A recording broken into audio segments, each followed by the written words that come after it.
Bom, então eu passo agora a palavra para o professor Marcos Monteiro, que é perito e presidente da APCOF, Associação Nacional dos Peritos em Computação Forense. Só para fazer uma apresentação inicial da ideia da nossa comissão, nós entendemos que o trabalho do perito forense, claro que dentro de uma comissão de direito digital, o trabalho do perito forense focado na questão da prova digital é tão importante que nós temos especificamente uma coordenação, e inclusive essa coordenação, esse núcleo é coordenado pelo professor Marcos, no sentido de trazer debates sobre perícia e debates sobre segurança da informação para dentro desta comissão. É um assunto que o advogado normalmente não conhece, o juiz não conhece, o promotor não conhece, o delegado não conhece, mas que é muito importante trazer para a nossa realidade da comissão. Então, passo a palavra para o professor Marcos Monteiro. Boa palestra. Obrigado, professor. Obrigado aí a todos que estão aqui a uma hora dessa, né? Vou tentar trazer alguns assuntos interessantes aqui. Estou trazendo com um viés um pouco diferente, uma vez que nós temos aqui uma maioria de advogados. E vou trazer alguns cases aqui para a gente poder discutir sobre isso, né? Uma pequena apresentação. Eu presido aí a Associação Nacional de Peritos em Computação Forense. Tenho uma empresa na área de computação forense. Possuo também aí uma certificação internacional chamada CHFI, né? Computer Hacking Forensic Investigator. Sou idealizador de um evento que acontece em alguns estados, que é o Conference, que é a Conferência de Café com Forense, uma piada infame, né? O pessoal de TI gosta muito de café. E sou coordenador acadêmico da universidade, lá no Ceará, dos cursos de pós-graduação na área de tecnologia, e recentemente aí um livro de minha autoria, organização pela editora Leude, publicado agora em outubro do ano passado, sobre informática forense, abordando alguns assuntos aí e tal. Quem quiser seguir no Instagram, está aí também, para a gente poder continuar o papo aí depois e tudo. Bem, o primeiro indivíduo que eu acredito muito nele é o professor Edmond Locard, há mais de 100 anos atrás, o cara que criou o primeiro laboratório forense lá em Lyon, na França. Ele tem a teoria de Locard, a teoria de permuta de Locard. Ele fala que, em tese, por onde você passa, você deixa algo de si e leva algo consigo. Então, eu tenho que acreditar muito em Locard, né? Assim, por onde você passa, você deixa algo de si e leva algo consigo. Essa é a teoria da permuta. Isso ela vai acontecer também no universo digital, né? Por onde você passa, você vai deixar algo de si. Às vezes, esse algo de si, ele é extremamente volátil, né? Então, na verdade, não é que você não deixou algo de si, é porque eu cheguei atrasado, né? Ou, às vezes, esse algo de si, um pequeno HD já é uma Big Data. Né? Se eu pegasse aí os meus amigos aí de Machine Learning e apresentar um HD da forma com que a gente analisa, você vai entender que um simples HD de qualquer pessoa já é uma Big Data, porque a gente tem que olhar para fragmentos de informações que às vezes eles estão muito, muito, muito escondidos em cima de apenas um único HD. Um local de crime para a gente é misto, né? O local de crime aí, ele é a internet. Às vezes, a pessoa consegue destruir evidências em uma parte do local do crime, mas em outra ela vai deixar. No meio desse caminho também vai deixar. Então, requer aí muita dedicação e criatividade, às vezes, do perito para se chegar. Eu gosto de dizer que, em todos os casos que eu participei, e tem um bocado de anos que eu trabalho com isso, quase todos eles eu pensei em desistir umas 20 vezes até conseguir encontrar a evidência, porque geralmente o pessoal só me chama, não sei se eu estou cobrando do cara, não sei se o pessoal só me chama quando o problema é grande. Então, não é coisas simples assim. Até só para ilustrar um dia a dia, né? Só para ilustrar o dia a dia para os senhores advogados, imagine aí que você tem uma foto de uma pessoa na internet, vamos dizer aí que isso é um nude, né? Vamos dizer que até um dia desse era lá difamação, hoje aí nós temos aí como 218C, né, professor? E em termos práticos, no dia a dia é isso, né? Você se depara com aquilo ali, você começa com uma ata notarial, e aí depois você vai lá com a cautelar de produção antecipada de provas, a quebra de sigilo contra o provedor de aplicação de web, que tem como dever guardar por 6 meses aqueles dados de conexão, né? Que é o IP que gerou aquele conteúdo, e assessoria de conteúdo e outras coisitas a mais. Diante dessa quebra de sigilo, a gente vai para a próxima quebra de sigilo, que é com o provedor de internet, onde o provedor de internet, agora por obrigação também pelo Marco Civil da Internet, tem que guardar esses dados por mais 12 meses, né? A partir do dado da conexão, que é o início daquela conexão, aquele IP, o final de que data e hora começou aquela conexão com aquele IP, aquele final, data e hora também, e dados do indivíduo, né, do indivíduo que praticou aquele ato. Então, finalmente, nós temos, então, uma autoria. Esse é o mundo ideal. Por sorte, a maioria das pessoas, como ainda acham que a internet é uma terra sem lei, que você pode fazer o que você quiser, a maioria das pessoas fazem isso daí sem nenhum cuidado, né? Sem nenhum cuidado. Então, na maioria das vezes, ainda, pela nossa experiência, você vai seguir esse caminho para poder chegar naquele cara que, de repente, está usando um perfil fake no Instagram, um perfil fake no Facebook e tal. Isso aí acontece na maioria das vezes. E quando não é possível? Né? E quando não é possível? Na internet agora está povoada com chans.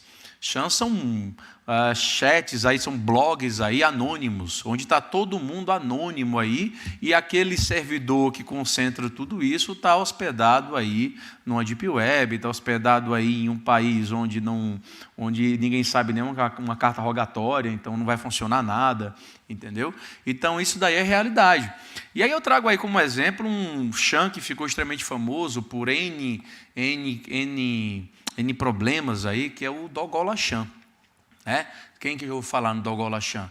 É uma Chan que, dentre as suas peripécias, tem uma relação lá com o ataque de Suzano. Né? Ensinaram os 2 meninos a como é que fazia a aquisição de armas, incentivavam eles ao ódio. Né?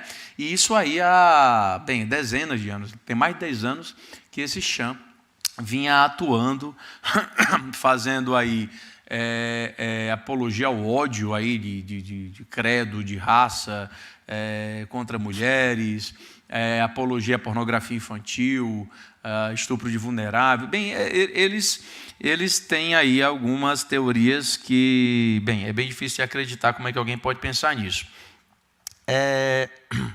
E aí, olha só, para casos dessa natureza, e aí exige um pouco polêmico, eu até coloquei no YouTube, eu tenho um canal no YouTube, que faço, YouTube Marcos Monteiro, /Marcos Monteiro, onde entre eles tem aí um vídeo chamado Combatendo Engenharia Social com Engenharia Social. O professor Cida, ele sempre gosta de me corrigir se é engenhosidade social, eu continuo dizendo que é engenharia social, porque eu gosto de contrariar o Ciro. Nós somos muito amigos e a gente se diverte um contrariando o outro. Então, nesse vídeo, eu ensino um caso que aconteceu um dia desse mesmo, em que um colega recebeu um SMS, e esse SMS, isso é fato. Falei com a gerente, ela vai aprovar seu cartão de crédito sem consulta, adicionar o WhatsApp e tal, e diz que é amigo do Paulo. Isso aí é um golpe, que vem sendo praticado no Brasil todo. Isso é apenas um exemplo de milhares de outros golpes. E aí, por azar dessa quadrilha, porque é uma quadrilha muito bem formada, eu estava com tempo livre nesse dia. Então, eu entrei em contato com o WhatsApp dessa moça muito bonita, 011, aqui de São Paulo. E ela, para resumir a história, ela fala o seguinte, ela te dá um empréstimo, ela é gerente do banco, ela te dá um empréstimo, mas você dá 10% daquele empréstimo adiantado. Então, me dá 10 mil, mas tu me dá 1.000 primeiro, e aí tu me dá os outros 9 e tal. E eu fiquei super empolgado com aquilo. Né? Eu desenvolvi uma ferramenta, um tempo atrás, que está lá disponível no meu site, inclusive a própria Polícia Federal, alguns amigos da PF utilizam muito ela, porque ela é bem divertidazinha. Onde ela me coloca em condições onde os advogados depois vão me questionar, mas é o seguinte, em vez de você acessar direto o servidor de aplicação de web, eu faço um redirecionamento de acesso. Então, você acessa ao meu servidor e do meu servidor eu dou acesso ao que eu te prometi ter acesso. Eu te dou um link, mas ele tem um passo intermediário. E esse passo intermediário eu coleto dados de servidor de web, como IP, conexão, quem é o teu browser, qual é o equipamento teu que tu está utilizando para poder fazer isso, para poder acessar. E eu estou aguardando os processos. Aí, com isso daí, eu crio um link, né? Você vai lá em ferramentas, forense na internet, link para captura de IP. Eu crio um link e vou lá e mando para a pessoa. Nesse caso, eu criei um link lá do Dropbox, dizendo que eu estava mandando, porque ela pedia minha documentação. E eu disse que eu estava mandando meu documento. Vale muito a pena você ver o vídeo, porque no documento, no final das contas, foi uma imagem de humor que eu coloquei. Quando a pessoa clicou lá, a pessoa viu uma imagem onde eu dizia que eu não acredito em você. Foi bem engraçado. Acontece que a pessoa clicou nesse link e o resultado disso é que eu tenho um IP dessa pessoa. Né? Já uma pessoa, inclusive, lá do Paraná. Né? Uma pessoa lá do Paraná.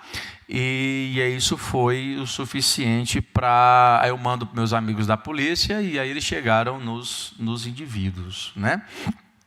Isso daí eu ensino lá no vídeo, porque como não sabe isso na internet, para poder citar um outro caso que aconteceu de repercussão nacional, que é o caso Malone Moraes. Quem que se lembra desse caso? Né? O indivíduo ele tinha um canal no YouTube com alguns vídeos. Esse é apenas um dos vídeos dele, de 520 mil visualizações quase, com o título "Todo pai deve ter o direito de tirar a virgindade da própria filha". Então, desse vídeo, como outros vídeos, ele falava que uma criança de 12, 11 anos tinha desejo em ter relações sexuais.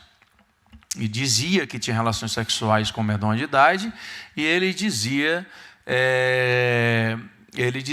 que navegava na internet e colecionava pornografia infantil. Obviamente, o Ministério Público aqui do Estado acionou aí a polícia. A polícia, pelo próprio anúncio do indivíduo de dizer que é pedófilo e tal, apreenderam o computador dele e a perícia não encontrou absolutamente nada. Então, ele era preso, era solto, era preso, era solto, e isso ganhou uma repercussão nacional. Eu, particularmente, não assisto televisão por alguns motivos. Infelizmente, eu sou um detector de mentira humano, então me faz mal quando eu ligo a televisão. Então, acaba que alguém me diz o que está acontecendo. Então, não diferente, o aluno meu disse: "Marcos, você está sabendo desse caso?" "Ah, ok." Então, já que isso que eu achei incrível, ninguém imputou a ele nenhum tipo penal, tive que ser um menino da TI, sou eu perito, para deixar claro que eles tinham a materialidade de um crime sim, que é o crime de apologia ao crime.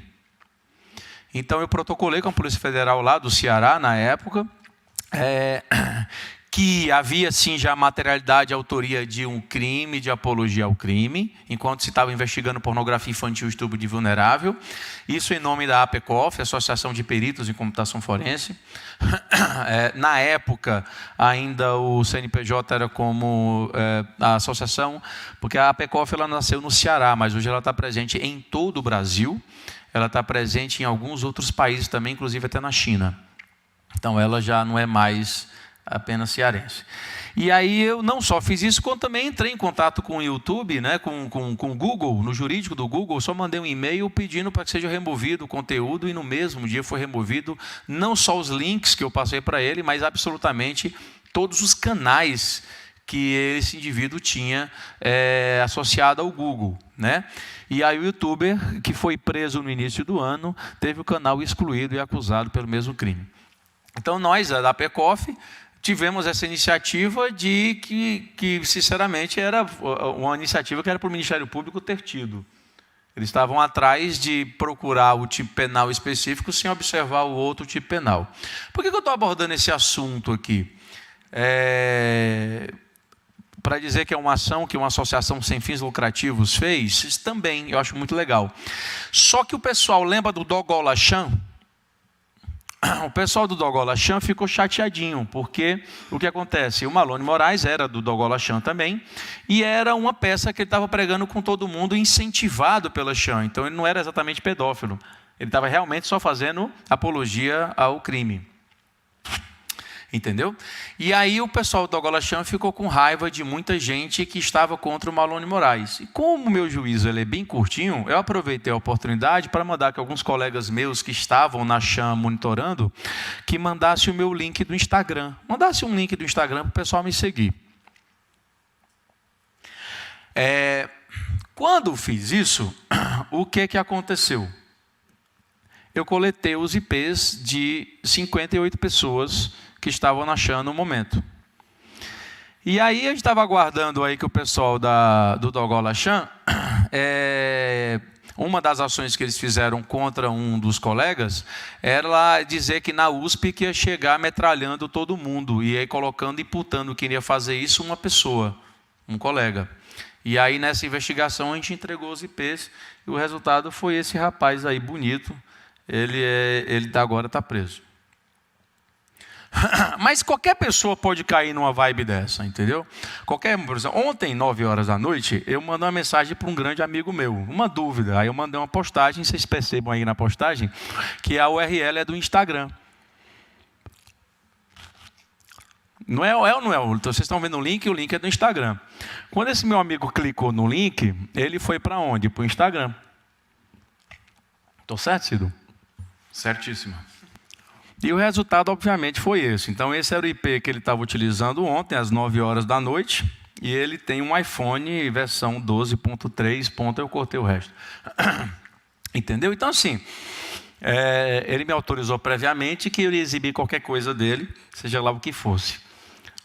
Mas cuidado para você clicar nos links que eu te mando, fica a dica. Vai voltar. Pode aguardar uns minutos aqui, só para a gente conversar um pouquinho em particular? Para ver se você volta algum dia para São Paulo. Não, inclusive eu sentei lá de cá na mesa que está mais perto de fugir. Bem que ele me explicou, ele falou, posso mostrar tudo? Eu falei, pode. Não, mas é que tá. Como você é amigo meu, eu não fiz uma outra ferramenta que eu tenho, que aí a ilicitude é inquestionável, que é quando você clica nela, ela tira uma foto de você e ainda pega a geolocalização do seu celular.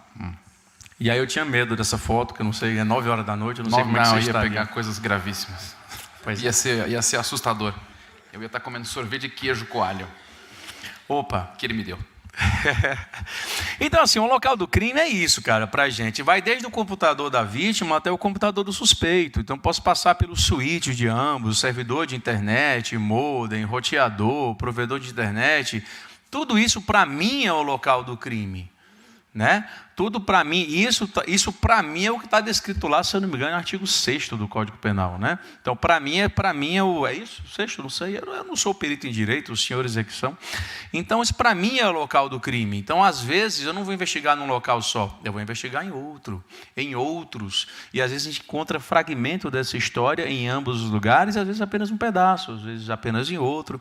E por aí vai. Às vezes a gente só tem provas circunstanciais, né? Às vezes a gente só tem provas complementares, às vezes a gente tem prova material, quando isso acontece é muito raro. Isso é o local de crime, né?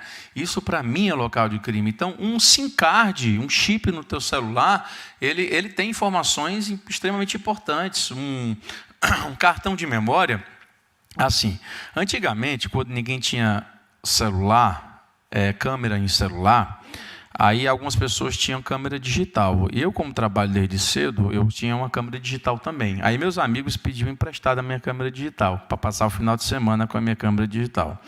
Aí o que eles faziam? Eles apagavam tudo na câmera digital no domingo e me entregavam na segunda. Qual era a minha diversão na segunda, para pagar o serviço? Era recuperar os dados da câmera digital e saber o que eles fizeram esse final de semana. Então, cuidado. Cuidado, porque é muito difícil você destruir alguma coisa, certo? Uma informação, uma vez criada, é muito difícil. E dependendo do tipo de informação, vai além. Por exemplo, conversa de WhatsApp. Você conversa com o WhatsApp, eu vou conversar com o Cido, aí apago. Conversa de novo, apago. Conversa de novo, eu apago. Conversa de novo, eu apago. Até 7 versões a gente recupera quase sempre. 7 versões de conversa, normalmente dá para recuperar. Né? Uma vez eu peguei um pendrive de 8 GB e recuperei 12 GB de informações. Marcos, mas isso é impossível. Rapaz, 2 horas e meia para eu lhe explicar por que isso é possível. Mas algumas informações realmente estão corrompidas, estão imprestáveis, mas dependendo do tipo penal que se investiga, a gente está falando de uma prova circunstancial. estou investigando aí, sei lá, espionagem industrial, roubou-se a planilha lá, um arquivo fórmula da Coca-Cola. Aí eu encontro no teu pendrive o fórmula da Coca-Cola.doc. Não consigo mais lê-lo, mas pode sugerir. Aí você vai combinar com outros fatores. Por exemplo, um pendrive ele tem uma informação unívoca, que é um número de série no pendrive. Cada pendrive no mundo tem um número de série. Então, quando você conecta o seu pendrive nesta máquina, eu provo inquestionavelmente que este seu pendrive foi conectado nesta máquina no dia tal, hora tal, minuto tal, segundo tal, milésimo segundo tal. E todas as vezes que você assim o fez. Então, se você conectou um pendrive num dia tal, numa máquina tal, e depois foi aparecer um arquivo tal no teu pendrive, mesmo que esteja corrompido, bem, é informações demais para você imaginar que é uma teoria da conspiração. Conjunto de provas circunstanciais de autoria, de materialidade, por aí vai. Por isso que a gente vem trabalhando na disseminação da computação forense, para poder explicar que tem muita coisa que é possível provar e ninguém sabe. Tem coisas que parecem incrível, mas é verdade. Agora, obviamente, a gente tem uma série de técnicas, método científico para preservação daquele local do crime, para coleta daqueles vestígios, para validação, identificação, análise, interpretação, documentação e apresentação de evidência digital, com validade probatória em juízo e também na comunidade científica. O professor aqui ele tem que olhar para mim e dizer, essa metodologia que você utilizou realmente é factível. Você utilizou machine learning para isso? Sim, é factível. Esse método, esse algoritmo que você utilizou, sim, é factível. Então, ele tem que ser aceito aí pela comunidade científica e a comunidade jurídica. Esse é o grande desafio. Como é que é no cinema aí? Só para a gente poder fazer uma analogia, né? Como é que é no cinema? Isso aqui é uma série maravilhosa chamada CSI. Aí aqui um episódio. Perceba no episódio aqui, eles encontraram uma imagem de CFTV. Estão vendo aí? Aí eles ampliaram a imagem, ampliaram, e até chegaram nessa última imagem aí que está no canto inferior direito ali. Que a imagem está meio ruim de enxergar. Aí lá na série CS, melhora a imagem. Melhorou, ficou assim. Talvez eles tenham exagerado um pouquinho, mas só talvez. Aí o cara, não satisfeito, ele observou no canto superior esquerdo da placa que havia um parafuso. Ele disse, amplia lá naquele parafuso. Aí nesses caras, esse parafuso tem marcas compatíveis com a ferramenta utilizada pelo acusado, né? pelo investigado. Aí ainda parece que não é suficiente ainda, amplia o parafuso. Aí ampliou o parafuso, viu um reflexo da imagem, melhorou o reflexo da imagem e encontrou o cara matando o outro. Talvez tenha exagerado um pouquinho. Isso aqui é na série. Isso aqui já é uma imagem da vida real. Isso é uma imagem da vida real. Uma alta resolução, porém a velocidade do veículo está aí. Isso daí com técnicas de melhoria vira isso. Isso é vida real. Essa imagem foi eu que melhorei. Então, é verdade esse bilhete. Certo? É óbvio que se foi um trabalho grande de um dia todo, porque para pegar o número da placa foi fácil. Agora pegar Abreu e Lima, em Pernambuco, ali em cima, é que foi um dia todinho para poder chegar nesse nível. Então isso parece CSI, mas isso já é verdade. Obviamente eu preciso de uma imagem de uma boa resolução. Primeiro problema que a galera faz é, o cara tem uma filmagem de um CFTV. O indivíduo, em vez de coletar a imagem do CFTV e nos entregar, o cara tira um print da tela. Ou pior ainda, tirou uma foto e manda pelo WhatsApp. Você matou ali um monte de pixels, que é o que a gente precisa para ser feliz. Então fica a dica. Esse aqui também é uma imagem, que tratada ficou assim. Parece CSI, mas isso daí inclusive eu ensino no YouTube. Essa é uma imagem, está lá no meu canal, e tratada ela virou isso aqui. Então dá para foder, isso parece bruxaria, mas é verdade. Então, a placa ela está de lado, e ali como tem pixels, como diz a história, dá para fazer esse tratamento de imagem, de você mudar essa perspectiva da imagem. Ela está numa direção e está outra, agora dá para enxergar a placa. Isso é possível. Isso aqui é outra brincadeira também que eu mostro lá no YouTube, que é uma imagem, que são dois indivíduos que passam aqui, ó, não dá para identificá-los. Essa imagem, a primeira coisa que tem, ela tem um efeito chamado olho de peixe. Perceba que na parede dá para ver que ela tem uma pequena curvatura, então tem que ser tratada essa imagem assim. Depois ela está numa mudança de perspectiva que nem a placa. né? Então, usando essa técnica da placa lá que eu mostrei e uma simples regra de 3, dá para poder verificar, baseado no tamanho da porta, qual a altura do indivíduo. Margem de erro de 2 centímetros. Margem de erro de 2 centímetros. Não é a margem de erro do Ibope. Né? Então, com isso daí, a gente consegue, ok, a gente está investigando quem? Está investigando um indivíduo de 1,81 m para 2 centímetros para mais ou para menos, estamos investigando aí um indivíduo de 1,67 m, 2 centímetros para mais ou para menos. Isso já é muita coisa. Né? E aí, nessa semana, baseado nessas duas técnicas que eu mostrei para vocês, nessa semana saiu em tudo que é jornal, inclusive está no Fantástico, um homem preso durante 5 anos por estupro deixa presídio após novo julgamento reconhecer inocência. O que acontece? Qual é o caso concreto? Existia um indivíduo, em 2014, que ele era o chamado maníaco da moto. Então, ele abordava uma vítima na rua e abusava da vítima. Então, foram 8 vítimas que foram abusadas. Dentre elas, uma vítima de 11 anos. Um abuso a uma menina, uma criança de 11 anos, aí já deixou de ser abuso, virou estupro de vulnerável. Né? Então, a acusação ficou mais pesada para ele. E aí, por uma série de fatores, chegou-se num borracheiro que foi preso como sendo o autor desse caso, o maníaco da moto.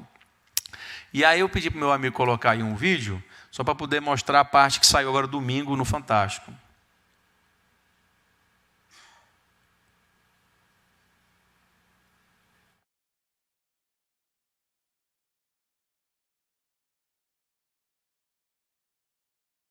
De uma imagem do maníaco registrada no dia em que ele abordou a menina. A própria vítima afirmou para essas investigadoras que aquela imagem era a imagem do homem que a atacou. O perito, então, comparou o tamanho das rodas da moto com o tamanho das partes do corpo do piloto e concluiu que ele tinha 1,84 m de altura, 25 centímetros a mais que Antônio Cláudio. Com a prova em mãos, a Defensoria e a ONG pediram uma revisão da pena, que foi julgada nesta semana. E aí Antônio Cláudio finalmente foi inocentado.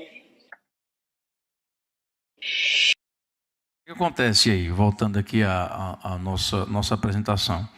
A vítima, nesse caso a vítima mesmo, né, o indivíduo preso injustamente, ele está há 5 anos preso, a família dele procurou uma ONG, é uma ONG internacional, muito conhecida aí em filmes americanos, é o Innocence Project, tem um escritório aqui em São Paulo. O pessoal da ONG nos procurou e mandaram a gente essa imagem aí, que é a imagem que eles nos apresentaram como sendo uma imagem, perceba, um print da tela ainda, né? Olha aí como é que é o problema. De uma imagem com um monte de problemas, um monte de falhas, porque isso é uma mudança de frame, já uma vez que é imagem de vídeo e tal. Então, isso daí é o que a gente faz, a gente isola a parte que presta, né? Perceba aí a figura 4 aí, a imagem, eu estou medindo ela e estou fazendo a mudança de perspectiva que nem eu fiz com aquela placa lá, aquela mesma técnica da placa. Então a moto está indo, agora a moto está de lado, eu estou vendo ela agora de lado. Como é que eu sei que a moto realmente está de lado? Perceba que eu tenho para os 2 aros, eu tenho um círculo perfeito. Estou vendo que eu desenho os 2 aros para verificar que eu tenho um círculo perfeito. Então não é mais uma elipse, eu não tenho ela de lado, agora ela está de frente. E aí, com isso, o que acontece? Eu sei esse modelo de moto, quantos centímetros esse modelo de moto tem. Aí eu meço esse aro e verifico esses centímetros tem relação a quantos pixels. Né? Então, tem uma roda traseira que tem uma dimensão diferente da roda dianteira. Feito isso, eu faço apenas uma regra de 3, porque eu vou medir aí como é que foi feito. Eu trouxe essas 2 imagens, porque olha como é que é mais bonito. É mais bonitinho a versão da Globo, né? Olha aí, o 3D da Globo é muito mais bonitinha. Mas na vida real, essa imagem feia mesmo, onde eu traço uma reta da perna, da coxa e até o ombro. E na verdade, eu periciei até o ombro, porque até o ombro ele já tinha 1,79 m. Se é cearense, fica muito maior. Não, assim, Acredito que o indivíduo realmente tenha mais de 1,90 m, né? Nem 1,84 m, quando na verdade foi divulgado. Apesar de que a Globo fez certinho, que nem eu fiz no meu lado ali. Está vendo que eles botaram a reta até o ombro ali, né? Mais ou menos até o ombro aí, que de fato eu fiz isso. Por quê? Porque no capacete eu não sei se ele está de cabeça baixa, não sei se ele está de cabeça erguida, existe o tamanho do próprio capacete, existe uma diferençazinha e tal. Mas se eu tenho até um ombro, 1,79 m, o cara que está preso tem 1,59 m, bem... né? E aí eu fiquei chateado, só que depois que saiu nos jornais, foi que eu vi que tinha outra imagem, que é o maníaco descendo da moto e atacando uma vítima, e está lá o indivíduo em pé, do lado da vítima em pé. Essa seria a melhor imagem do mundo para periciar. Entendeu? Eu tive um trabalho para fazer isso aqui, mas é porque foi o que me entregaram. Mas tinha uma imagem muito melhor, e que aí qualquer pessoa sem habilidade pericial dava para perceber que não tinha como ser o acusado, porque o acusado estava atacando uma mulher, não é uma mulher de 1,60 m. Cada vez é mais difícil, 1,50 m, 1,60 m, já é uma mulher baixinha, e dá para perceber que o indivíduo está do lado dela, e ele é muito mais alto do que o indivíduo. E quem está preso tem 1,59 m. Então, assim, visualmente, sem a perícia mesmo, dá para perceber que realmente não tinha como ser mesmo um acusado. Então, ficamos muito felizes de ter ajudado aí o Innocence Project nisso daí, que foi muito rápido. Esse laudo foi emitido agora 18 de junho e o julgamento foi agora segunda-feira passada, terça-feira o cara já estava livre. E isso daí, no final das contas, é uma junção de técnicas que eu ensino lá no canal do YouTube. E por que eu faço isso? Para que outras polícias, outros colegas no Brasil, como já vem acontecendo, eles aprendam, que é usando software livre, inclusive, e tudo assim. Informações está bem ativo. Isso aqui não foi eu que fiz, mas um colega meu fez, eu achei muito legal. Em uma cena de crime, havia uma pegada em cima de uma cadeira de pano. E dá para ver sutilmente essa pegada. E aí o colega da perícia digital falou para o perito em local de crime e disse: cara, faz um favor, tira uma foto da cadeira, depois limpa a cadeira e tira uma foto de novo dela limpa. Feito isso, ele fez só uma operação de matemática, de subtração de uma imagem da outra. E aí você passou a ver nitidamente aquela pegada. No âmbito civil, já fiz um caso semelhante, exatamente com a mesma técnica. O indivíduo rubricou e rasurou em cima, não tem problema, a gente subtrai a rasura da rúbrica. Operação simples, é a mesma técnica, né? E aqui já algumas brincadeirinhas da internet que dá para perceber, que é o que a gente chama de uma outra técnica chamada nível de erro de imagem, que dá para perceber que o coreano Vila Louca aqui está segurando um disquete, mas esse disquete ele tem um nível de erro de imagem distinta. Então perceba que essa parte onde está branquinha é totalmente diferente do resto da imagem, o que leva a crer que isso na verdade foi feito via Photoshop, ele não estava segurando um disquete. Ou como também um alface por aí que saiu na internet como a presença de Jesus, na imagem do alface. Ok, pode ser, mas deixa eu dar uma olhada. Né? Isso também foi aí um Photoshop da vida. Eu nunca quis fazer perícia em nenhuma imagem da Playboy, porque seria muita decepção. Ia ficar bem branquinho. Aqui é uma imagem antiga também, aí da NASA, que é interessante já esse caso, porque depois de fazer a perícia, vocês estão vendo que tem uma pequena mancha branca aí, né? Ou seja, na verdade, isso quer dizer que foi removido o conteúdo, olha aí. Havia alguma coisa aí embaixo, de repente era um ET, e foi removido. E aí parece que é inútil isso, mas em caso concreto, não vou dizer qual estado, mas é sul. O prefeito foi se reeleger. E aí ele estava com a máquina na mão. Não, está sendo transmitido. E aí ele foi... Esse caso é comum, esse caso acontece demais. Aí ele foi fazer uma inauguração de um negócio ocular. Só que quem foi inaugurar foi o prefeito, não foi o candidato. Só que o prefeito estava com o bottom do candidato. Isso impugna, né? É isso? Os doutores, isso impugna a candidatura do indivíduo. E aí o que acontece? Vazou essa foto com um bottom. Em sua defesa, o prefeito apresentou uma foto que não tinha um bottom. Disse, olha, realmente esse bottom ele foi fraudado, não existia. Então nós tínhamos duas imagens, uma sem o bottom e uma com o bottom. Aí é só fazer isso para ver qual das duas está com uma manchinha branca. É só isso. Lá no meu site tem ferramentas, forense a imagem, tem uma lá bonitinha. Você joga ela, vai em ela, é nível de erro de imagem e vai aparecer isso daí. Eu não vou dizer se o prefeito era culpado ou inocente, porque não vem ao caso. Esse caso é muito curioso, aconteceu em Recife. O indivíduo entrou na contramão e colidiu com outro veículo. O sujeito saiu do veículo, tirou uma foto desse veículo aí. No julgamento, o indivíduo que está nesse veículo, ele disse que o acidente não aconteceu naquela rua, aconteceu em outra rua, não foi ali. Só que pouca gente sabe que existe o que a gente chama de metadados intrínsecos em um arquivo. Existem metadados extrínsecos e metadados intrínsecos. Metadados intrínsecos quer dizer, são informações que andam junto com aquele arquivo. Por exemplo, aqui dá para perceber que quem tirou a foto usou um iPhone 6 e essa foto foi tirada às 10 horas da manhã. O professor aí está dizendo 13 horas, é porque isso é o horário do UTC, no Coordenado Universal. A gente trabalha menos 3 de meridiano Greenwich, né? Então, 10 horas da manhã do dia 30 de abril de 2015. E toda imagem que você tira do seu celular tem coordenadas geográficas. Então, cuidado para quem você manda nude, porque a pessoa ainda vai saber onde você mora, se for um perito. Fica a dica. Então, contém-se, se o seu GPS está ativado, então dentro daquele arquivo de imagem, tem os metadados intrínsecos da imagem, dentre elas costuma ter as coordenadas geográficas.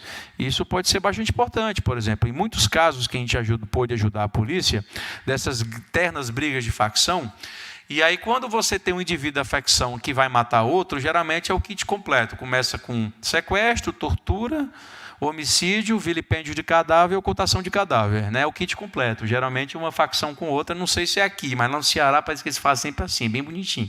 Sabe fazer bem direitinho. Aí o que acontece? Como o cara ocultou o cadáver e tudo, mas em todo o trâmite ele vai tirando foto, vai tirando vídeo e tudo, quando a gente apreende o celular do indivíduo e ele vai lá e coleta a imagem, que às vezes até está apagada, de posse da imagem eu pego as coordenadas geográficas de onde foi tirada a foto, então sei onde é que foi o indivíduo, o cadáver foi ocultado. Eu sei onde se deu a tortura, eu sei onde é que ocultou o cadáver, entendeu? Para um caso, o mesmo metadado serve para isso. Muito cuidado com metadados intrínsecos. Tem um caso muito curioso de uma figura pública que um político, fizeram um dossiê contra ele e colocaram na internet. Começou a rolar por aí PDF de um dossiê contra esse político. Tudo que era WhatsApp da vida. O político me contratou para descobrir quem era. O esforço que eu tive foi em 2 ou 3 segundos para poder ler os metadados do PDF e estava lá o nome completo do indivíduo que ele tinha deixado no PDF dele. Foi difícil desse jeito. Então, cuidado com os metadados intrínsecos, ou então não tenha cuidado, me dê os metadados intrínsecos, que a gente se diverte muito com isso. E eu venho atuando muito no contraditório, porque perceba, voltando aqui à questão, nós temos um problema muito grande no Brasil, na minha visão, que é o seguinte: na fase de inquérito não existe o contraditório. Na fase de inquérito, você tem o Ministério Público e o delegado produzindo provas periciais, através de quisitações de uma parte que não é tendenciosa. O delegado ele é tendencioso, desculpe, porque ele cria uma tese e ele quer defender aquela tese. Geralmente, aquela tese o cara é culpado. E o Ministério Público está fazendo o trabalho dele, de realmente acusar alguém. E toda a produção de prova está sendo construída naquela fase. E aí vem-se a fase processual, você dá o direito ao contraditório, você chama o advogado, e o advogado, em vez de fazer o contraditório da prova pericial, vai atrás de anular a prova. E às vezes a prova defende. Só que falta a interpretação técnica sobre aquilo. Então, muito cuidado, porque às vezes parece que o crime é inquestionável, mas não é. Tecnicamente, ele pode ser sim questionável. Alguns exemplos, para a gente não demandar muito tempo, mas um caso recente de um indivíduo foi acusado de pornografia infantil, armazenamento de pornografia infantil, foi encontrado no computador dele 49 arquivos, no HD externo. Foram apreendidos 7 computadores, entre computadores, HD, smartphone, tudo. Em um havia 49 arquivos. Então, normalmente, o que você pensa? Bem, se está armazenado, já temos a materialidade, temos a autoria, temos absolutamente tudo. O que vai se duvidar sobre isso? Esse caso é bastante longo, mas eu não vou debruçar muito. Eu vou trazer uma questão que às vezes os peritos não observam. Cada vez que você grava uma informação no HD, dependendo do sistema de alocação de arquivos, ele guarda uma identidade de qual máquina aquele arquivo foi gerado. Então, esse HD externo ele passou pela mão de pelo menos 5 computadores distintos. Aqui, por exemplo, eu tenho que em 4 computadores distintos foi apagado lixeira. Foi criado lixeira. Alguém apagou arquivos, inclusive. Baseado nisso, eu sei que o que foi encontrado de pornografia infantil no computador era uma pasta chamada vídeos, que havia 6.147 vídeos dessa pasta. Só que essa pasta toda foi construída por 3 computadores distintos. Então, aquele HD passou na mão de 3 computadores distintos. E um deles, alguém pegou, deu um Ctrl+C em 3.988 vídeos e um Ctrl+V no HD externo. Dentro desses 3.988 havia os 49. Não havia acesso, não havia miniatura de arquivo, que chama de thumbnails, não havia nenhuma prova de que havia o conhecimento de que aqueles dados iriam armazenados e, sinceramente, quem copia de uma só vez 3.988 vídeos, não tem como saber que 49 está lá contaminado com crime tipo penal específico. Entendeu? Então, assim, ele está falando de um cara que, sem dúvida alguma, é inocente. E de um caso que, sem dúvida alguma, todo mundo olha assim, não, está armazenado, está armazenado. Vai questionar o quê? Sim, tem muito que se questionar. E em outras coisas. Esse caso é muito engraçado, porque é a coisa mais simples do mundo. Fraude na licitação. Aconteceu alguns anos atrás. Inclusive, era até disquete que se utilizava. O que se dizia era que o indivíduo, algumas pessoas do setor de licitação de uma prefeitura específica, havia fraudado uma licitação, e a prova dessa fraude é que as 3 propostas que davam parâmetro para a licitação tinha sido encontrado no próprio computador do setor de licitações, e, em tese, teria sido criado pelo funcionário do setor de licitações. Estão entendendo?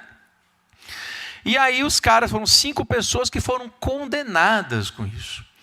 Uma dessas 5 pessoas, o filho dela é advogado. E o advogado me encontrou em outra causa. Eu estava discutindo sobre um outro caso, e aí ele chegou para mim com um laudo da Polícia Federal. Por que era Polícia Federal? Porque o recurso era federal. Então o inquérito era da Polícia Federal. Apesar de ser uma prefeitura, o recurso era federal. Ele chegou para mim com um belo dia e disse, Marcos, eu estou com este laudo aqui, como é que a gente faz para anular ele? Quando ele mostrou o laudo para mim, isso 5 pessoas condenadas já, eu olhei para o laudo, por que você quer condenar o laudo se o laudo prova que eles são inocentes? Como assim que ele prova? Olhem os arquivos aí e vejam se tem alguma coisa estranha nesses arquivos. Veja a data de criação e a data de modificação. Tem algo estranho aí? Para ambos os casos, 3 arquivos aí, o menino nasceu bigode antes de nascer. Né? Ele tinha bigode antes de nascer, traduzindo. Ele tinha data de modificação antes mesmo de ter sido criado. Isso é possível? É possível. Isso é muito possível. Por que isso é possível? Porque é o seguinte, suponhamos que eu crie aqui no computador do Cido um arquivo, X, 1º de agosto. Qual é a data de criação dele? 1º de agosto. Qual é a última data de modificação? 1º de agosto. No dia 6 de agosto, eu copio aquele arquivo para cá. Qual é a data de criação desse arquivo agora? 6 de agosto, ele foi criado aqui. Qual é a data de modificação? 1º de agosto. Então, quando eu tenho arquivos cujo qual a data de modificação anterior à data de criação é prova inquestionável de que os arquivos não foram criados naquele computador. Foram criados em computadores distintos e copiados para ele. Inclusive, dos 3, só 2 tinham sido impresso, e esses 2 tinham sido impressos em data posterior à licitação. Traduzidos, eles nem foram utilizados como objeto da licitação. E tudo isso foi o quê? 1 segundo para um perito olhar e dizer, bem, você quer anular o quê, se isso defende? É culpa do perito que fez o laudo? Obviamente que não, porque o perito é imparcial. O perito da Polícia Federal é imparcial. Ele respondeu a quesitações que foram proferidas por quem? Pelo Ministério Público. E só. Não foi dado o contraditório. Na minha concepção, se eu tenho uma prova pericial, o contraditório tem que ser pericial. Essa é a minha opinião. E essa imagem aqui? Uma foto 3x4 tirada pelo indivíduo, aí foi ampliado, chegou num reflexo do olho, foi ampliado e encontrou o indivíduo. E aí, é verdade ou mentira? Isso é verdade, mas isso é uma câmera especial de mais de 100 megapixels, então quer dizer que futuramente a gente pode chegar nesse nível de perícia, onde até o CSI não consegue copiar, ou copia, mas a gente chega pertinho. Aliás, uma recomendação dos japoneses pararem de tirar fotografias assim, né? Porque você já consegue pegar as impressões digitais e usar para desbloquear o telefone. Sim. Senhores, eu abrindo um parênteses novo da Associação Nacional de Peritos de Computação Forense, nós temos muita alegria em filantropicamente ajudar aí algumas ONGs, como a Marias na Internet, que é uma ONG que nasceu no Paraná, que tem como objetivo aí de ajudar mulheres que têm vítimas, são vítimas, que tem a sua divulgação, sua intimidade, já é uma ONG já mais antiga, a gente vem ajudando, nós somos os peritos dessa ONG. E isso é importante por quê? Porque muitas mulheres deixaram de cometer suicídio só por um simples saber que é possível resolver o problema. Muitas mulheres cometiam suicídio porque simplesmente todos os advogados, delegados e juízes diziam não é possível fazer nada, não é possível remover o seu conteúdo na internet, que a gente sabe é muito fácil, quase sempre, às vezes trabalhoso, e provar quem foi quase sempre também é possível. SaferNet, vez ou outra, a gente está ajudando em outros casos, e mais recentemente, Innocence Project. Temos aqui, inclusive, alguns peritos, em São Paulo aqui também, no presente momento, acho que só o Ricardo, né, Ricardo? Que está ali no fundo, o rapaz que não deixou passar uma pergunta, ali é um dos nossos peritos da APECOF, pessoa extremamente qualificada, como em outros peritos aqui em São Paulo e em outros estados. Eu fico muito feliz em estar à frente disso. Agradeço aí a todos pela paciência e por me aguentar com fome.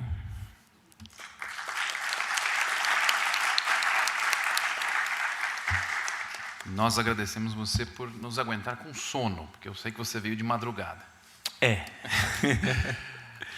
Muito bem, senhores, perguntas para o Marcos. Eu vou deixar 2 perguntas, no máximo, se tiverem. Senão, a gente vai encerrar os trabalhos.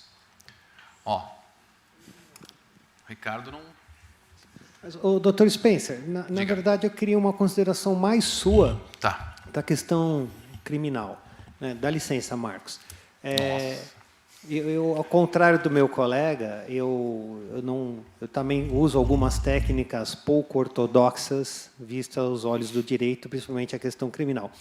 Eu gostaria da sua opinião em relação, por exemplo, ao que ele faz de mandar alguns links que capturam informações suas, etc. É uma prática que a gente tem que fazer. Com quais olhos o senhor vê a questão de eu praticar um ato ilícito para tentar resolver um problema? Mesma situação agora do que aconteceu com a questão do Sérgio Moro, sem entrar também nessa discussão. Quer dizer, aos olhos do direito, aos seus olhos como especialista em crimes, né, como que o senhor veria isso? Ou seja, até que ponto eu posso, à luz do direito, avançar o sinal para tentar desvendar um crime ou alguma situação de um delito? Então, primeiro ponto, obrigar alguém a clicar em um link não vai configurar nenhum tipo de prova ilícita, né? Então, você dizer que você utiliza de métodos pouco ortodoxos, como, por exemplo, fazer alguém clicar em um link, isso não configuraria a prova ilícita em si. Mas, na questão, por exemplo, de Sérgio Moro que você apresenta, e para advogados e para doutrinadores garantistas, como eu, que significa doutrinadores que não aceitam que você torça o direito penal ou extrapole certos princípios, como da taxatividade, da analogia em Malam Partem, nesses casos concretos, a gente não aceita que provas produzidas de modo não ortodoxo sirvam como base de condenação. E eu posso citar aí como exemplo, um exemplo mais, acho que é o suficiente, já que falávamos de Polícia Federal, a situação das operações Carrossel, em que a Polícia Federal, sem autorização judicial, criava arquivos de pornografia infantil contaminados com arquivos espiões. Então, disparava isso livremente na internet, os pornógrafos infantis baixavam e a Polícia Federal passava a espionar essas pessoas sem autorização judicial. E ainda que tivesse autorização judicial, ela teria excedido o prazo de 60 dias, que é o máximo que a legislação permite. Essas provas são todas ilícitas. Essas provas vão destruir toda a investigação criminal e vão colocar as pessoas numa circunstância de absolvição. Um outro exemplo clássico, situações de delegados de polícia, geralmente federais, que identificam circunstâncias de HDs criptografados e presumem que quem criptografa um HD possui material de pornografia infantil. E relatoria manda para o Ministério Público não raro segue a ideia do delegado de polícia no sentido de que não, quem criptografa HD então tem culpa e deve necessariamente responder por delito de pornografia infantil. Situações como essas são descabidas. Qualquer coleta de prova ilícita, e aí nós temos que criar essa ilicitude, deveria gerar uma anulação de processo. No caso específico do Sérgio Moro e das autoridades, eu tenho uma posição muito clara, muito clássica. Aquilo não é crime. Nada daquilo é crime, porque não configura. Aliás, o professor Orlando está aqui, nós na semana passada estivemos fazendo uma conferência, um bate-papo sobre isso. Nenhum dos delitos que a mídia aponta, nem 154A, nem Lei de Segurança Nacional, nem interceptação telefônica, nenhum desses tipos estão configurados ali na conduta daquele cidadão. Então, torcer o direito penal para fazer com que ele responda por aquele delito, porque em tese spoofing seria violação de mecanismo de segurança, é um jeito de você desrespeitar as bases doutrinárias do direito penal. Não poderiam ser admitidas no direito.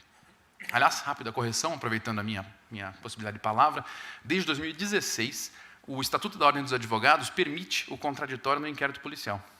Então, agora, não que seja praticado, mas, em tese, a gente poderia questionar a perícia desde 2016, em tese. Em tese, né? Porque eles não deixam a gente questionar. Em questão é essa. E quando se deixa, não é usado de forma devida.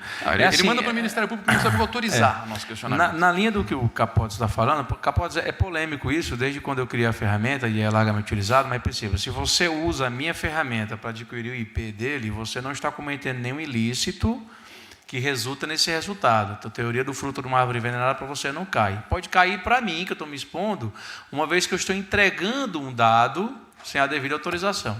Sim. Tipo alguém pode questionar. Mas não tem tipo penal para isso. Sim. E mais. Tipo penal, não. Se você, excepcionalmente, se você me mostrar que o uso desse link te gerou vantagem econômica, aí tudo bem, aí foi crime meio para um delito de estelionato, por exemplo. Mas os delitos informáticos em si, todos os delitos informáticos criados até hoje, na minha forma de enxergar, e todos os métodos informáticos que servem para cometer delitos, ainda são muito mal criados na legislação e, portanto, os garantistas vão dizer que eles não têm aplicabilidade ainda. E aí, só para poder contribuir um pouquinho assim, só para poder encher o saco mesmo, existem alguns doutrinadores que acham que uma prova ilícita, se tiver como objetivo inocentar alguém, ele pode ser aceita. Tem alguns doutrinadores que acreditam nisso. Ministro, você disse. Obrigado, gente. Obrigado pela participação. A gente vai tirar uma fotografia. Não, tem uma pergunta. Segunda pergunta. Eu vou até manter um pouquinho nessa linha que vocês estavam falando agora da questão da defesa, né? O meu nome é Mariana, sou advogada e muito apaixonada pelo direito penal.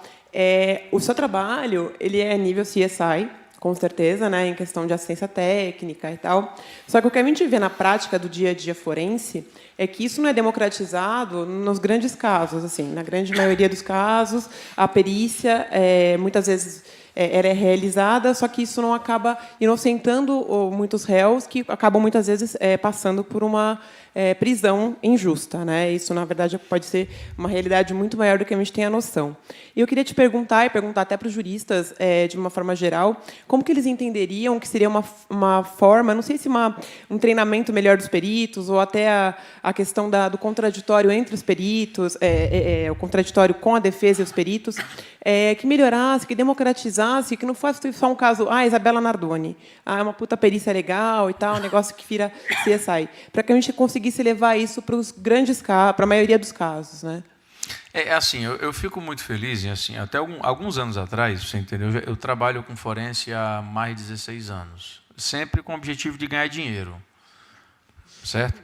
Até conheci a primeira vítima que estava tentando suicídio já 2 vezes, não tinha conseguido fazê-lo, por uma coisa muito trivial, que qualquer aluno meu da graduação, com 5 minutos de conversa, ele resolveria o problema daquela moça. E aí foi quando eu tive a iniciativa de abrir um curso de computação forense. Meu tempo sempre é muito limitado, então tem um curso que eu ministro 1 vez por ano, 2 vezes por ano. E gente do Brasil e do exterior todo vai e faz e tal. Muita gente mesmo. Vai ter em setembro agora, inclusive. Então, assim, isso com o objetivo de fazer aquela brincadeira, tá contigo, entendeu? Assim, eu me senti meio culpado por causa disso, o conhecimento... Porque ainda tem um negócio mais grave ainda. O perito criminal, aquele que está na polícia civil ou federal, normalmente ele é um cara com conhecimento científico de computação e só, sem entender forense, e ele chega dentro da academia de polícia para conhecer como é que mexe um monte de brinquedinho. Nós temos excelentes peritos no Brasil, os melhores do mundo, em várias áreas, inclusive. Mas que isso advém da genialidade individual, nem da academia. E fora que eles estão lá limitados a uma atuação muito específica do perito criminal. Ele entende o que é CPP, mas nunca ouviu falar em CPC. Então você tem aí N questões trabalhistas e por aí vai, que ele não vai nunca poder colaborar e tal. E ele entende como é que é a atuação de um perito oficial. E aí o que acontece? Você tem no Brasil tínhamos péssimos peritos judiciais, que é um grande problema. O juiz vai lá, nomeia um perito e o cara vai lá fazer todo tipo de coisa errada que você pode imaginar. Não havíamos assistente técnico de acusação e assistente técnico de defesa a gente está inventando hoje. E nós temos um grave problema no processo por causa disso, exatamente por causa disso. Então a gente vem fazendo um trabalho, a Associação de Peritos de Computação Forense, ela surgiu exatamente com esse objetivo de fomentar, e a gente vem fazendo isso, tanto que nós somos responsáveis pela criação de alguns cursos de pós-graduação na área de computação forense, por exemplo, e até em EAD. No Brasil todo. Eu, inclusive, para fazer raiva, eu era coordenador acadêmico de uma universidade, que é a Unifor, por exemplo, e mesmo coordenador da Unifor, que tinha uma pós-graduação que eu criei de computação forense, eu ainda indicava as outras, publicamente, em redes sociais, que fiquem com raiva, porque o meu objetivo é disseminar o conhecimento. Quem trabalha, quem atua comigo, quem me tem como aluno, como professor, meu aluno, não há nenhum conhecimento que eu guarde. Nenhum conhecimento que eu guarde. O objetivo realmente é disseminar. É exatamente para isso. Por que eu vim para cá hoje? Para poder disseminar. Para poder dizer para os senhores que, olha, tem tanta coisa que pode ser feito em um processo. Temos a Comissão de Direito Digital, que está à frente, o Dr. Spencer Seidel, nome bonito. Ele está à frente desse negócio e ele também tem uma equipe por detrás que também está para ajudar. Então, sim, senhores advogados que estão aqui no estado do Ceará, aproveite isso, consumam a mim, no bom sentido, consumam a mim, consumam esse conhecimento exatamente para poder ajudar a fazer o contraditório, ajudar a fazer uma acusação devida. Eu, infelizmente, até com o objetivo de adquirir o respeito dos senhores advogados, muitos casos de contraditório, eu confesso que eu fiz e eu sei que a pessoa era culpada. E eu consegui a inocência da pessoa. Fico feliz com isso? Não. Por outro lado, eu estou ali disseminando um ativo, que é o trabalho que a gente faz, para o advogado entender, olha, precisamos de perito. Porque no caso seguinte, eu já estou na acusação. Eu já consegui fazer a justiça. Então, valeu a pena aquilo ali. Tem casos que eu atuei como assistente técnico de defesa, a ação pública incondicionada à representação, eu atuei como assistente técnico de defesa, mas a vítima contratou um assistente de acusação, que é um advogado. A gente sabe que a acusação é do Ministério Público, é incondicional à representação. Mas eu fiquei ali fazendo parte daquele processo e disse como eu gostaria de ter sido contratado como assistente técnico de acusação. Em vez de estar liberando o cara, eu estaria realmente aumentando a pena do cara, porque eu já tinha visto alguns atenuantes para aquilo ali, tinha evidência para isso, mas eu tinha sido contratado para a defesa. Então é importante, muito importante, que a gente acorde para isso. E eu vou, então, acrescentar duas pequenas coisas. A primeira, ressaltando um pouco o que o Marcos falou, os melhores profissionais de perícia não estão no poder público. Não estão. É muito mais, dá muito mais dinheiro fora. Dá muito mais dinheiro você ser particular do que você ser público. Teria a possibilidade de você melhorar os vencimentos de peritos públicos. Portanto, estimular que bons peritos vão para o poder público e não fiquem prestando serviços particulares. Isso seria fundamental. A Lei 12.737 previu isso. Mas tem um parênteses. 2012. Você me permite um parênteses? Claro. Infelizmente, o perito oficial ele é imparcial, como o judicial também. Então, ele tem que responder às quesitações. Mas, tecnicamente, o perito, em todos os sentidos, teria que ser parcial, né? Porque existe um delito específico chamado falsa perícia. Não, sim, mas uma coisa não tem nada a ver com a outra. Perceba, né? Assim, a perícia ela está no universo da criminalística. Né? A criminologia, a gente discute, por exemplo, motivação do crime e tal. O cara que está lá seguindo o inquérito policial, o delegado que comanda o inquérito policial, ele faz assim, ele tem uma tese e ele quer sustentar aquela tese. Aí ele vai criar aquele corpo de delito, assim, uma série para poder defender aquela tese. Quando eu estou na assistente técnico de acusação, a tese é minha. O cara me contrata e disse, Marcos, vazou informação na minha empresa, quem foi? Aí eu começo, persona, quem seria o indivíduo que teria interesse nisso? Qual seria a motivação? Aí eu desenho a tese e eu sou o cara que está trabalhando na investigação. Quando eu sou acusação, quando eu sou defesa, eu tenho uma capacidade maior de abarcar o mundo, inclusive até de ajudar o perito. Porque o que eu faço quando eu faço defesa? Eu sou imparcial, não sou? Eu sou parcial, não sou? Eu sou defesa. Quando eu sou defesa, eu sou parcial. O juiz, ele acredita ao perito oficial. Então, o que eu faço? Eu faço quesitações ao perito oficial, das quais eu já sei qual a resposta, e no final das contas é o perito que diz o que eu quero que defenda a defesa. Perceba? Nesse sentido, você tem razão. Exatamente. Se você cria uma tese que contradiz a questão técnica, você responde por falsa perícia. Positivo. Não, exatamente. Eu estou falando de falsa perícia. Eu estou falando de trazer à luz questões muito mais aprofundadas do que o Ministério Público é capaz de fazer, Sim. do que o advogado é capaz Sim. de fazer, questões mais técnicas. Então, a gente pode ter melhor quesitação de acusação e melhor quesitação de defesa. Só para terminar, então, o segundo argumento que eu queria te passar, que é o seguinte, eu comecei a estudar o direito penal informático em 1999. Então, eu entendo... Bom, eu não. O direito processual penal entende, não poderia entender de outra forma, que a obrigação de acusação, afastando dúvidas plausíveis, pertence a, por exemplo, o Ministério Público.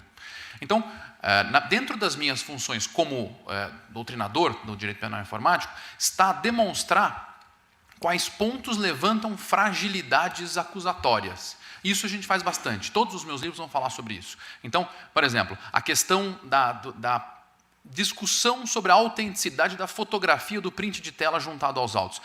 Eu necessariamente preciso jogar isso na doutrina para dar para a pessoa que lê, para o advogado, para o juiz, para o promotor, a ideia de que se não trouxer um afastamento de uma presunção de manipulação, aquilo não pode servir para condenar uma pessoa. E assim sucessivamente. A gente nem conseguiu falar, mas existe um princípio no direito digital chamado princípio do comando. E o princípio do comando ele só vai ser afastado pela inteligência artificial, pelo deep learning, que diz que por trás de todo o comando existe uma programação. Enquanto você não tiver uma inteligência artificial absoluta, capaz de criar sozinha lógicas de comando, você consegue apontar uma pessoa como a responsável pelo comando. Então, esses argumentos devem ser levantados muito mais do que só a perícia, que é cara, a gente sabe disso, mas também a possibilidade de você simplesmente levantar uma dúvida no direito penal. Falar, essa dúvida, quem tem a obrigação de afastar não sou eu tenho a obrigação de levantar. E assim vai. Isso é super comum. A pessoa pega e aponta e diz, olha, a pessoa que tem tal IP é a responsável pelo delito. Imagina, isso é uma bobagem. É como dizer, a pessoa que possui aquela arma, a pessoa o registro daquela arma está em nome de tal pessoa, então essa pessoa atirou. É um absurdo. Então, questões como essas a gente acaba levantando para tentar dar como um argumento dogmático de discussão para advogado, que na maior parte das vezes não tem condição, ou o cliente não tem condição de buscar um perito. Isso é certamente isso.